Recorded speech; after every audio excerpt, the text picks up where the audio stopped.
de tal forma que pueda incluso allí hacer anotaciones para que luego usted pueda profundizar, investigar, aplicar, memorizar, hasta musicalizar, ¿por qué no?, este texto que será nuestro énfasis en el día de hoy.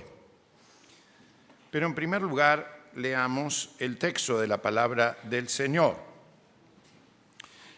Colosenses 3:12 dice: Vestíos pues como escogidos de Dios, santos y amados, de entrañable misericordia, de benignidad, de humildad, de mansedumbre, de paciencia.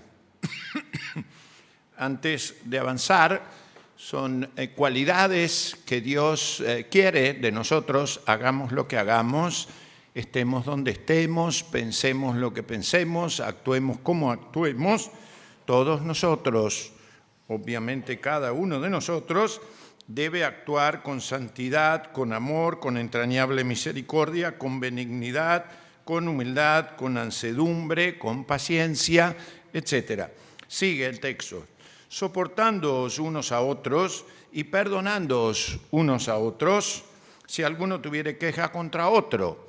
Esto es la palabra del Señor. Cada vez que alguno de nosotros pueda tener un reclamo sobre otro hermano, o ustedes sobre otro hermano, cualquiera entre nosotros, la actitud que el texto sugiere, Señor sugiere, es la de perdón, es la de paciencia, etcétera, las otras virtudes aquí señaladas.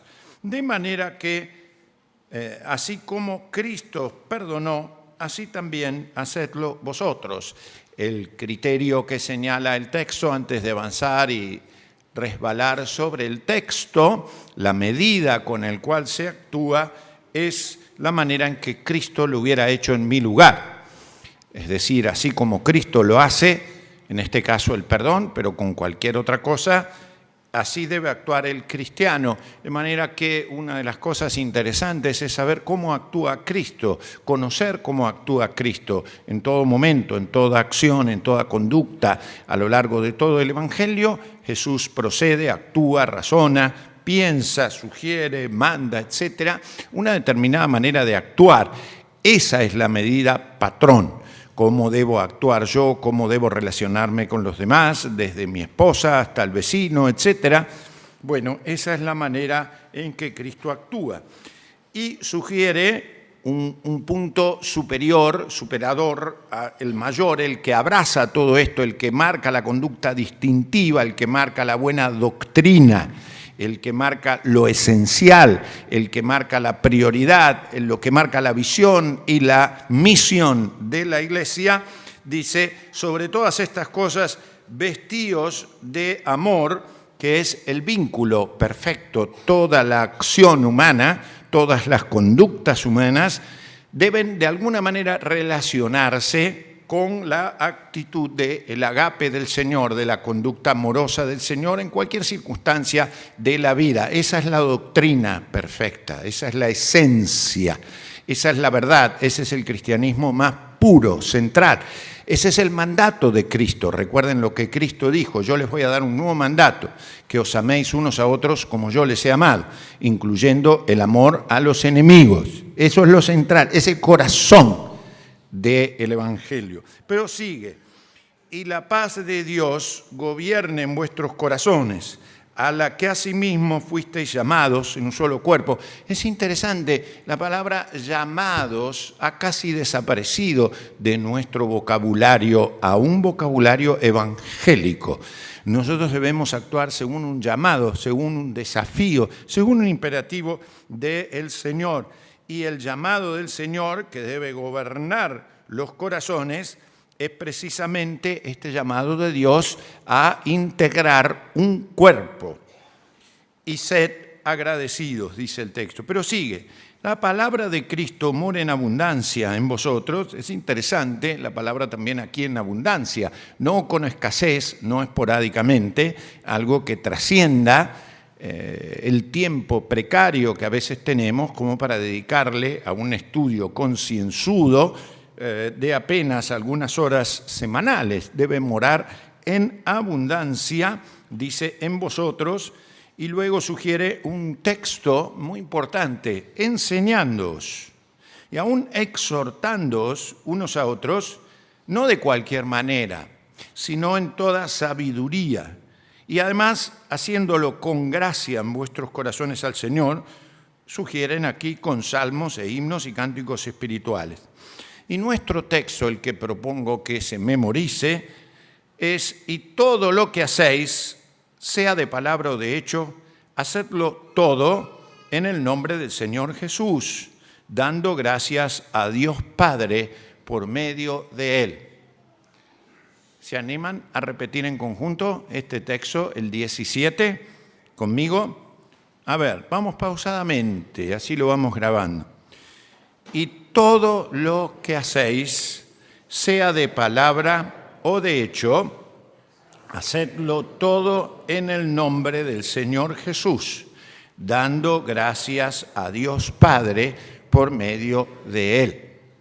Les propongo que subrayen estos aspectos que queremos mirar literalmente de la Biblia. En primer lugar, la expresión tan clara, hacedlo todo en el nombre del Señor, que será nuestro tema central en el día de hoy. Reitero, hacedlo todo en el nombre del Señor. El texto leído en su amplitud sugiere además acoplar a eso, hacerlo como Cristo lo hace. Hacerlo todo en el nombre del Señor, así como Cristo lo hace. La segunda cosa que propongo mirar es la expresión tan fuerte en este texto de todo lo que hacéis. Reitera en el mismo versículo, háganlo todo. Segunda cosa. Tercera cosa, el texto dice háganlo todo de palabra. Cuarta cosa, háganlo todo de hecho. Y para completar el versículo, dando gracias a Dios por medio de Jesucristo. ¿Se entiende lo que queremos mirar? 5 cosas muy claras, muy explícitas, siguiendo el texto.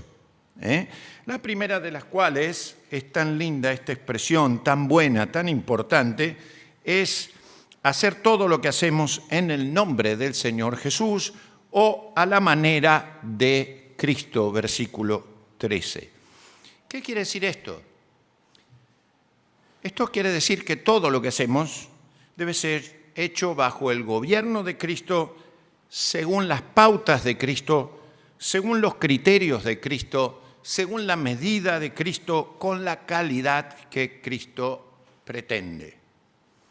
¿Está claro eso? La medida de todo lo que el cristiano hace no es él mismo, no es como se le ocurre a él, no es como él quiere, no es como él desea, sino como Cristo quiere, como Cristo autoriza, como Cristo enseña, como Cristo lo hace, como Cristo efectivamente da poder para que lo hagamos. Cristo es la medida, no yo. No usted, no nosotros, Él. Solo el Señor Jesús es la autoridad soberana sobre nuestra conducta. De manera que lo que ahora vamos a decir es que todo debe ser hecho bajo el gobierno de Jesús. La segunda cosa que queremos mirar es lo fuerte de este texto, es que no sugiere que solamente algunas cosas, solamente una partecita, sino todo lo que hacemos debemos hacerlo según este criterio que decíamos. Tomo la expresión todo, todo, todo. ¿Qué indica este todo? Indica con claridad que no hay ningún espacio, no hay ningún tiempo, no hay ninguna actividad, no hay nada en mí en donde Jesús no deba ser Señor.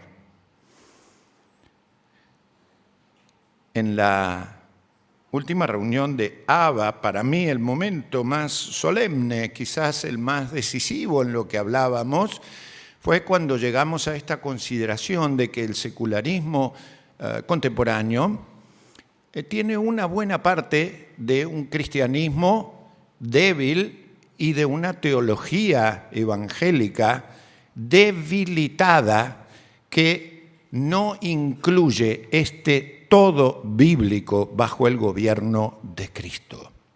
Es decir, que nosotros, cristianos, somos bastante responsables, de alguna manera nos tenemos que hacer cargo del secularismo contemporáneo porque no hemos pensado con la mentalidad holística o totalizadora, si ustedes quieren, en el buen sentido, totalizadora, en este todo bíblico, que no deja ningún espacio para que lo hagamos en el canto, ¿se acuerdan? A mi manera.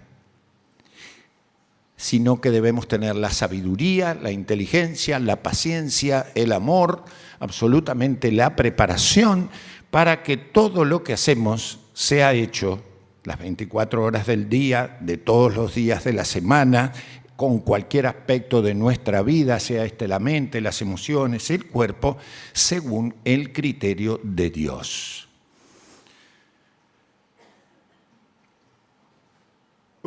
Fíjense luego lo que sigue. Menciona algo muy importante que el cristiano debe incluir en su consideración, en su preparación, en su discipulado, en su entrenamiento y en su práctica rutinaria. Todo lo que hacemos de palabra, el logos, el hablar en la Biblia es singular, es fundamental. No podríamos entender Juan, todo el Evangelio, toda la palabra del Señor, sin entender que Jesús es la palabra de Dios encarnada, el logos de Dios hecho carne, y que Él toma con especial cuidado lo que Dios dice. Él es lo que Dios dice, lo que Dios habla. ¿Qué debo hacer yo, cristiano, con mi palabra? Una cosa importante, muy espiritual, es saber de dónde procede mi palabra. El Señor enseña que el cristiano más santo y más espiritual, como también el que peor actúa, hace lo que hace emanando esto de su corazón. De manera que uno debe preguntarse, ¿la palabra que emito funciona de un corazón sanado o lo que hablo por un corazón lastimado, herido, dolido, perjudicado, enfurecido, descontrolado? La palabra también, obviamente, debe ser una palabra emitida con sabiduría. Por lo tanto, una manera en que puedo actuar es, ¿está mi mente adoctrinada, preparada, purificada por lo que el Señor quiere, o está alimentada por ideologías o mentalidades que no proceden estrictamente de un pensamiento evangélico?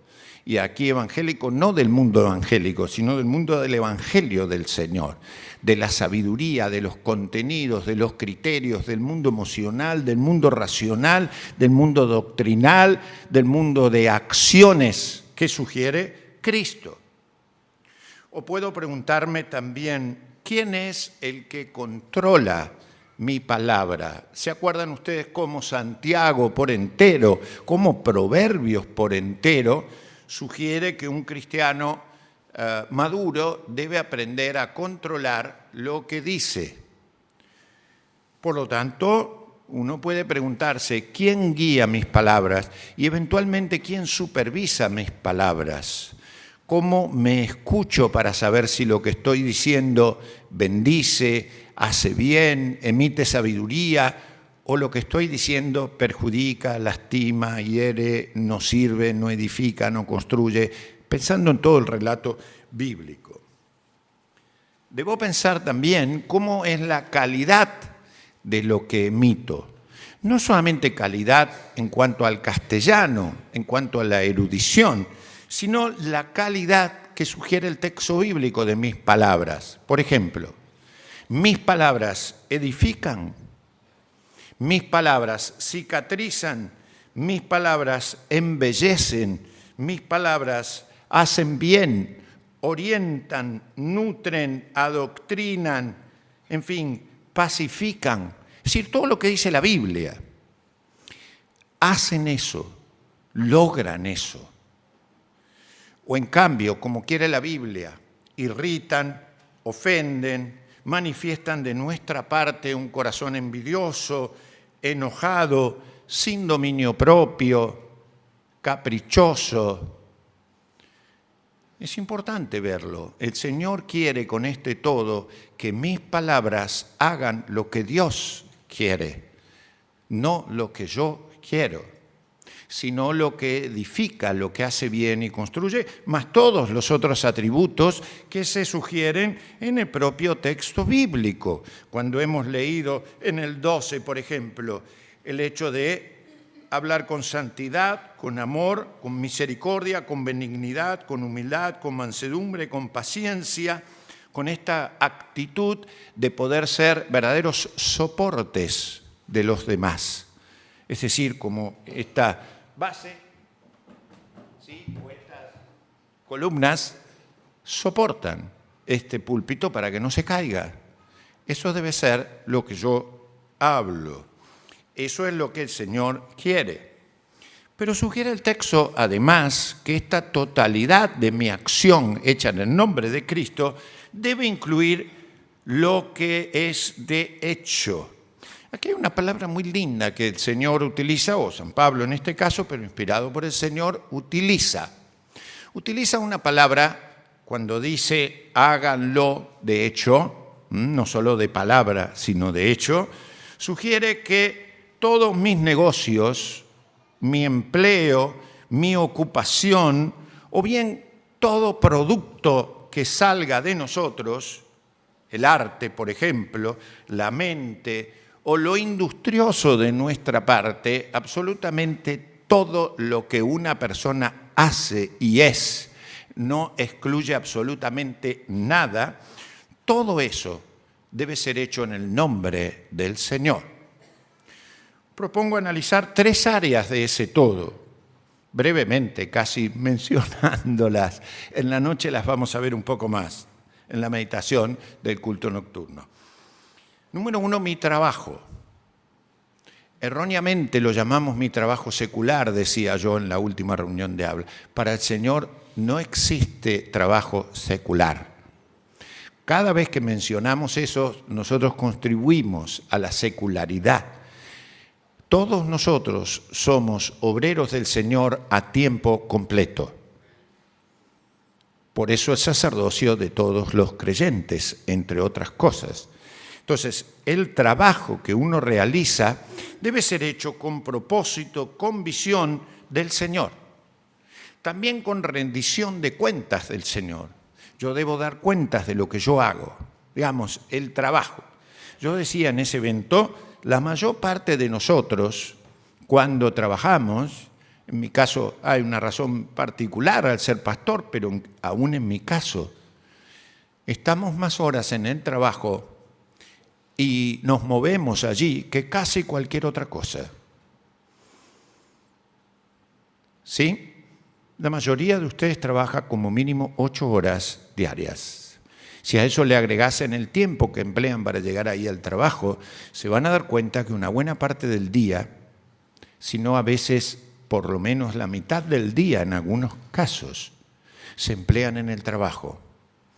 Imagínense esas horas sin agradar a Dios, sin visión de Dios, sin propósito de Dios, sin supervisión de Dios, sin criterios de Dios. Imagínense un trabajo que se haga sin agape, sin amor, sin capacidad de servicio, sin capacidad de ética, sin una conducta buena, noble, agradable, sin producir bienes en el trabajo que sean hechas en el nombre del Señor Jesús y según el criterio del Señor. Lo que más afecta al corazón de muchos cristianos es que trabajan sin esa conciencia. Su trabajo es pesado, es como una carga. Y a veces se preguntan, ¿cuándo será el día en que no trabaje para poder servir al Señor? Fíjense hasta qué error gravísimo. Por eso a veces algunas exhortaciones, reserven un tiempo para el Señor, háganse lugar en su trabajo para el Señor. No es ese el criterio bíblico. El criterio bíblico es todo lo que hacemos, todos los momentos, todos los tiempos deben ser hechos para el Señor. No solamente que le hables del Señor a otro, sino que con tu producción, con tu inteligencia y tus emociones puestas en cualquier aspecto laboral de tu creatividad, Dios sea glorificado, las personas sean bendecidas, el reino de Dios sea extendido y vos y yo crezcamos por ese trabajo, por ejemplo, que estás haciendo. En tu casa, cuando estás limpiando y cocinando, toda actividad, cuando viajás, cuando sos albañil, carpintero, médico, absolutamente todo es un servicio a Dios, tiempo completo, en donde lo que hago debe ser agradable al Señor. ¿Cómo crecerían las iglesias con esa conciencia? ¿Cómo se extendería el reino? ¡Qué acción notable para la sociedad que va ganando la batalla! Una sociedad secularista que a veces propone que aún las cosas que nosotros hacemos, incluso bajo el edificio, sean hechas en el nombre de las propuestas cristianas del mundo para el éxito, en lugar de denominar el éxito según los criterios o los paradigmas del Señor. Pero luego otra esfera del trabajo es mi familia. Mi familia es, en todo caso, uno de los elementos, uno de los ámbitos de ese todo del cual estamos hablando más significativo. Dios me llamó a mí para ser pastor, pero yo tengo dos llamados más importantes que el llamado pastoral. Un llamado más importante es que me llamó a ser cristiano, discípulo de Jesús. Antes que ser pastor, soy discípulo de Cristo como usted. Mi llamamiento a ser pastor no es más importante que el llamamiento que tenemos en común de ser discípulos de Cristo. Y el segundo llamamiento es a ser esposo, luego padre, posiblemente también aún antes hijo. Claro está, abuelo y las demás cosas, hermano, hermana, en mi caso de 2 hermanas, los que cada uno tuviere. Un llamamiento a constituir familia.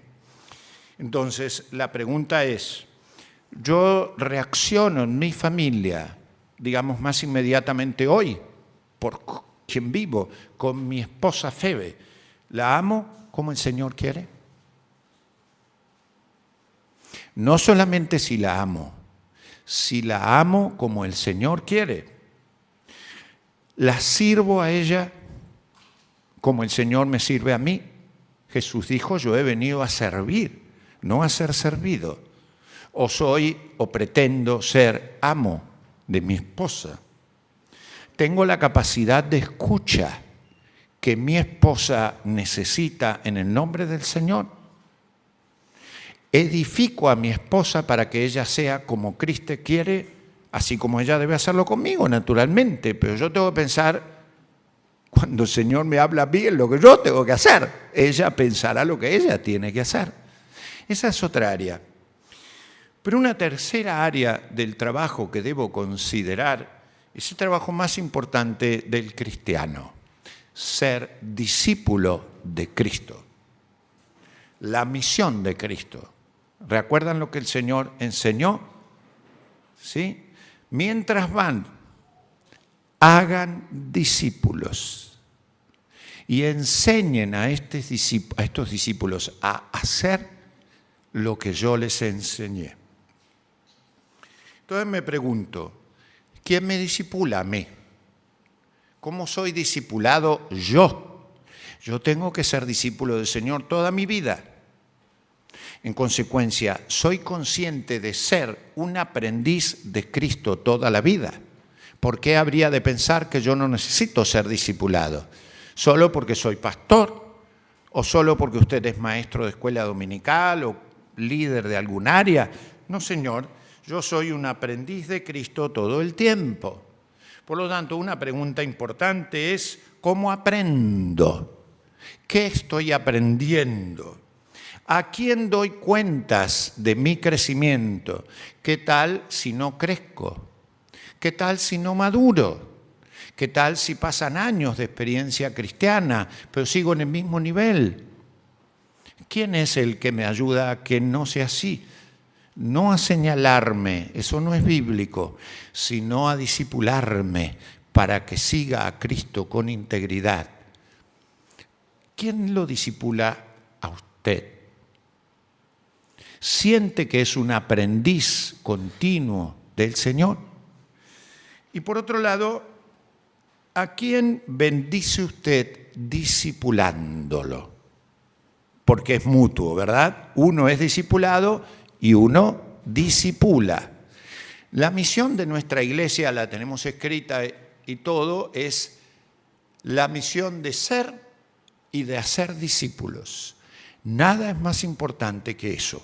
Todo lo demás forma parte de ese ejercicio para que todos nosotros, hombres y mujeres de cualquier edad, seamos continuamente, de una manera constante y fácil, no como una carga legalista, sino constante. El yugo del Señor no es pesado, es ligero, es liviano, para que seamos discípulos de Cristo en todos los ámbitos de nuestra vida, con nuestra palabra o con nuestro empleo o con la mecánica de cualquier acción que nosotros hemos hecho. Y por último, el texto bíblico dice, vivan como verdaderos agradecidos a Dios por medio de Jesucristo. La acción sabia y más madura es la del agradecido a Dios. No para responder aquí, pero ¿cuánto hace que de tu corazón no fluye un gracias a Dios? Gracias, Señor. Gracias. Gracias por la vida que me has dado. Gracias, Señor, por los que están cerca mío y que me bendicen, me enriquecen. Gracias, Señor. Gracias por la vida. Qué buena falta hace eso. Querido hermano, querido amigo, esta oportunidad es la mía todos los días. La de hablar y la de hacer todo en el nombre del Señor. Es tu oportunidad ver de qué manera ese todo se ha reducido, a lo mejor a estar en el templo, en la escuela dominical, en alguna reunión de oración, algo tan bueno y necesario, pero que son apenas escasas horas en la semana. El resto de tu vida hermosa son horas y horas fuera del templo, fuera del templo. Y el cristianismo no es solo templocéntrico, es vida en todos los espacios, en tu casa, en el subte, en la cancha, mirando ganar a la Argentina o perder, donde fuere, donde fuere. Qué hermosura. Si hay una cosa que a mí me ha alentado en los momentos más difíciles de mi vida, ha sido este desafío, que no hay nada ni nadie que no pueda ser un desafío para mí para agradarlo al Señor. Y eso abre la mente, eso enciende el corazón, eso hace que el cristianismo sea pertinente, no con miedo y hacia adentro, sino hacia afuera y con vigor, con mensaje, con propósito, con intensidad, con alegría, con seguridad, con firmeza. ¿Sí? La iglesia del Señor siempre tiene errores, hermanos. Esta la tiene. Muchos. ¿Quieren que empecemos a nombrarlos? Pero tiene un desafío. y cada uno de nosotros lo tiene, es agradar a Dios en todo lo que hacemos, con nuestra palabra y con nuestra conducta en todos los ámbitos, viviendo el modelo cristiano las 24 horas del día de manera simple, directa y efectiva. Que el Señor te bendiga.